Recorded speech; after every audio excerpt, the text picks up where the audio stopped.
سے متعلق مشقیں 31D ذلہ اور خرہ، یہ پڑھ لیتے ہیں جلدی سے۔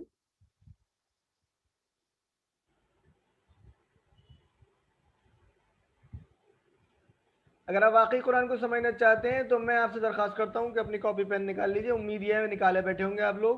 عربی بنانا سیکھیے، یہ لکھا ہے تم سب گمراہ نہ ہو جاؤ، تو لا تضلوا اردو میں ترجمہ کیجئے ولا ضالین، اور نہ جو گمراہ ہونے والے ہیں، نہ جو گمراہ ہوئے۔ عربی میں نہیں میں جواب دیں، حل ہوا ضال عن الطریق، کیا وہ گمراہ ہوا طریقے سے؟ ضال، حل کیا ہوا وہ، ضال گمراہ ہوا، عن الطریق طریقے سے، ما نہیں ہوا وہ، ضال گمراہ، عن الطریق نہیں وہ گمراہ ہوا طریقے سے۔ اور یہ خرہ کی پریکٹس کر سکتے ہیں آپ، خرہ خرو میرے ساتھ پڑھ لیجئے ایک بار۔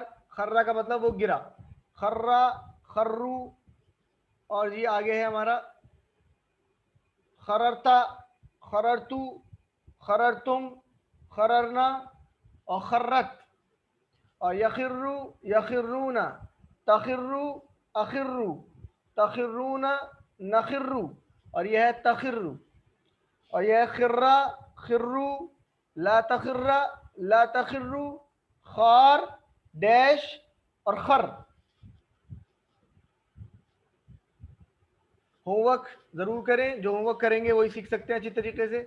قرآن سے دیکھ کے تلاوت کیجیے، آپ قریب 55,000 کے آس پاس الفاظ جانتے ہیں، اب جو آپ کو الفاظ ملیں وہ دیکھیں، ان کو سمجھیں اور پڑھیں، اور اپنے ساتھی سے اس کورس کے بارے میں بات کریں، ذمہ داری سمجھیں اپنی کہ اور لوگوں تک بھی بات پہنچانی ہے، اور اس کو جو پڑھا ہے ہم نے وہ یاد کر ڈالیں، اور نمازوں میں مختلف صورتیں پڑھیں، اور اس انتخاب پہ خوش ہو جائیے، اللہ تعالیٰ نے آپ کو چنا ہے قرآن کریم سیکھنے کے لیے۔